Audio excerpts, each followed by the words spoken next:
Hello, Period 7 English class. I will not be in class today because I'm going to be at school a little bit late. So here is your lesson on a video. What I would like you to start with is take out your similes and metaphors sheet that you should have finished for homework and share some of your similes and metaphors with your writing partner. Okay, you can pause now while you share. Okay, so you, I hope, came up with some good ideas for similes and metaphors. For example, a friend is like gold, or a friend is like a flower blooming in the spring. Is an example of a simile. A metaphor is a friend is gold, or a friend is a treasure. That is a metaphor. You should be trying to use some of these similes and metaphors in your personal narratives. Not necessarily these from the sheet, but the ideas that you got from the similes and metaphor sheet. Try to be inspired by that for your personal narrative. Okay, today we're going to focus on ending your personal narrative with a bang.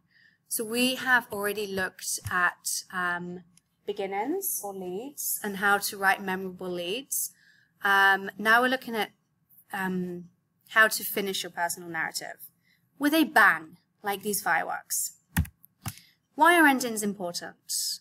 Well, it's the last thing that your reader is going to remember.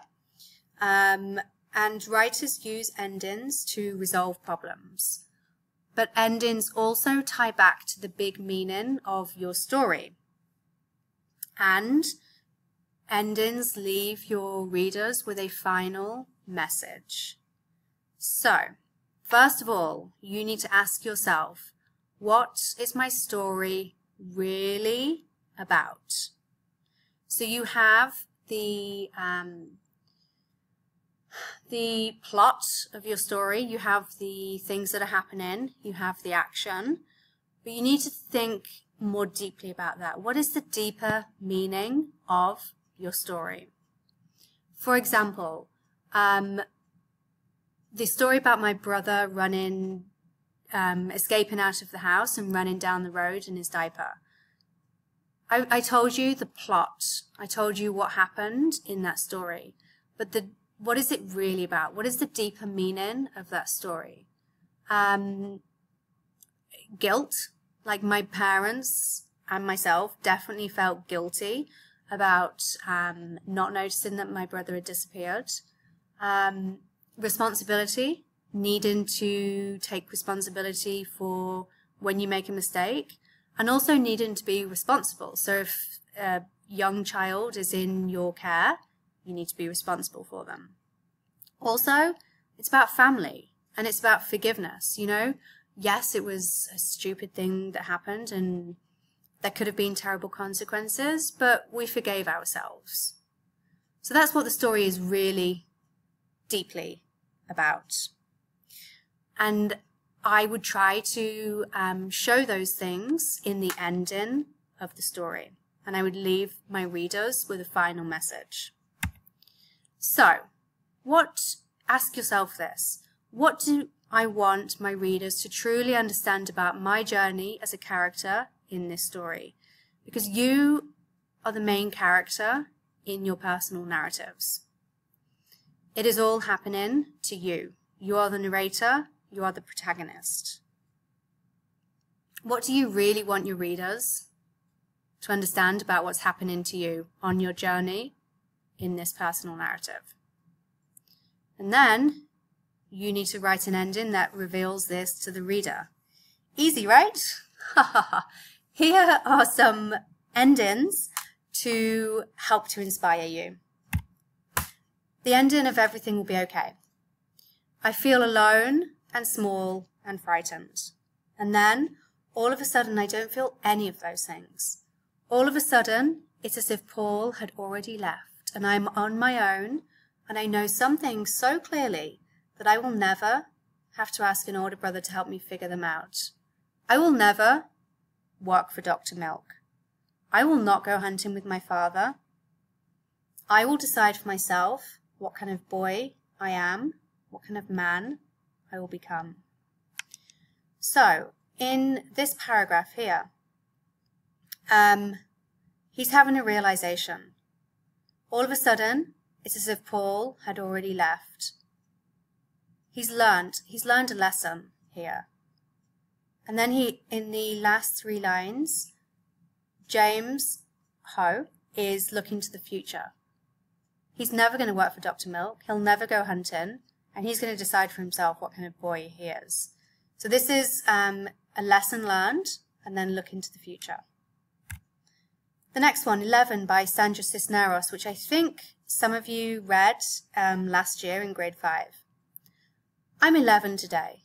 I'm 11, 10, 9, 8, 7, 6, 5, 4, 3, 2, and 1.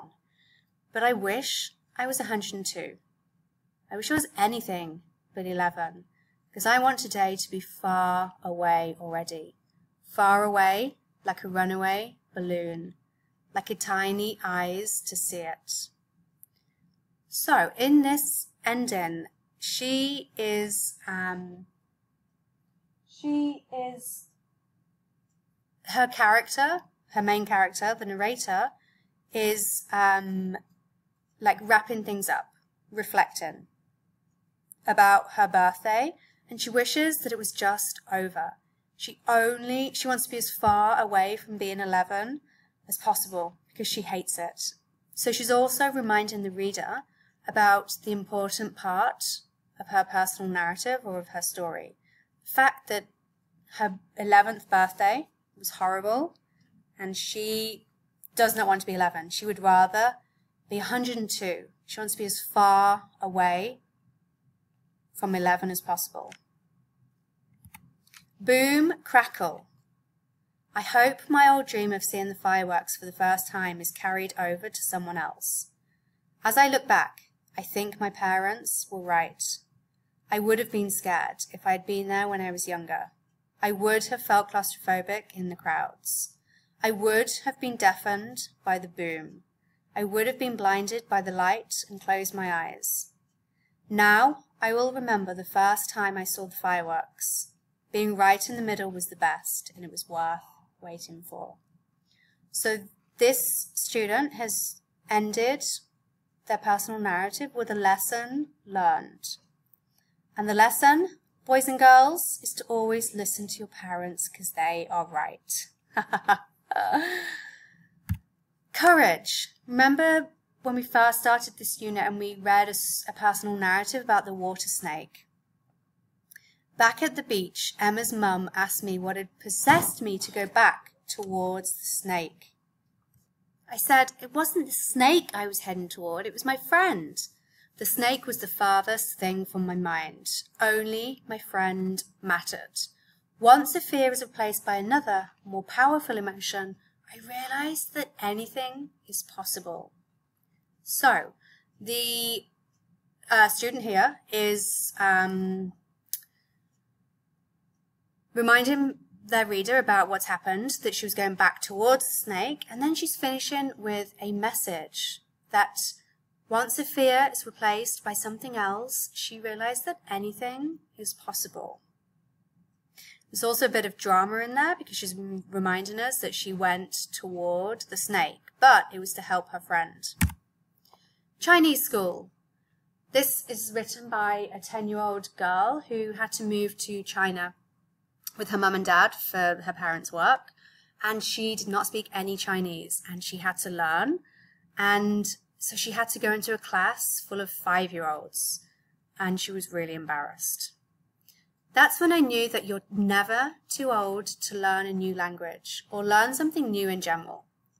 No matter how old you are, you can still learn because at the end, the knowledge is for you to keep and it's your prize.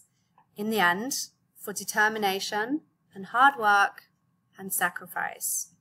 So this is a lesson learned, and it is It reveals a character's shift in thinking.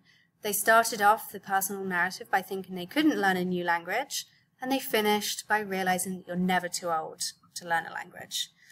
Okay, I think you should take a look at the chart that I've made, which is on the whiteboard, called End Your Personal Narratives with a Bang. On there, you can see 1, 2, 3, 4, 5, 6, 7, 8, 9 different ways to finish personal narratives. Lessons learned, narrator or character reflection. So the narrator is looking back at events that have happened. Mirror your lead or your opening. So if you have a particularly strong sentence or big idea in your opening, you recreate that in your ending. Think into the future, thinking ahead. Reveal a character's shift in thinking or attitude. A surprising conclusion or choice. But the conclusion or choice has to be logical. You can't, for example, say, and I suddenly realized that actually unicorns were real. It has to make sense. A solution to the conflict or to the problem.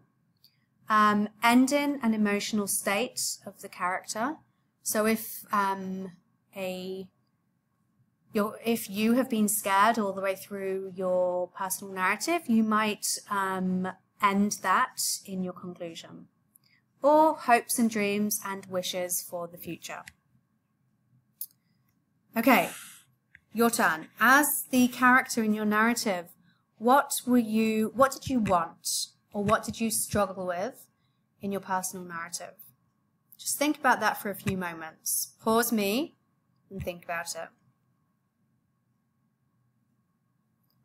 Okay, whatever you thought then needs to come through in your personal narrative.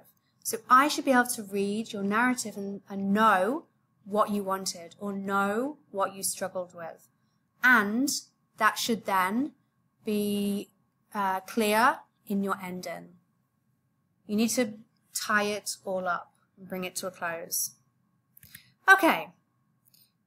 You're in your seats, I assume, because you've been listening to this video. So stay in your seats, and now I'd like you to revise your ending for your personal narrative.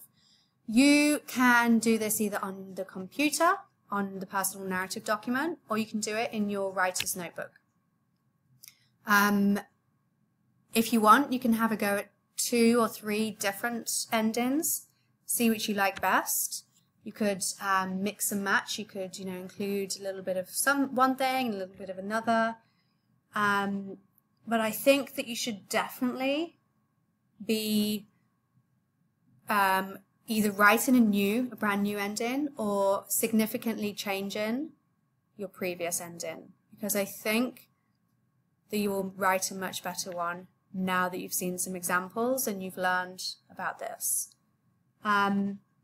Once you have done that, then you have on the board, the Choose Kind board, beginnings, show don't tell, using ideas from a mentor text, checklist, and figurative language. Choose one of those, or 2 of those, or 3 of those to focus on in your revision today. About 10 or 15 minutes before class ends, I would like you to listen to chapter 16 of Refugee, which is on Google Classroom. And that is Joseph, I think. Yeah, anyway, it's on Google Classroom. Okay. I hope you had a good class. Bye.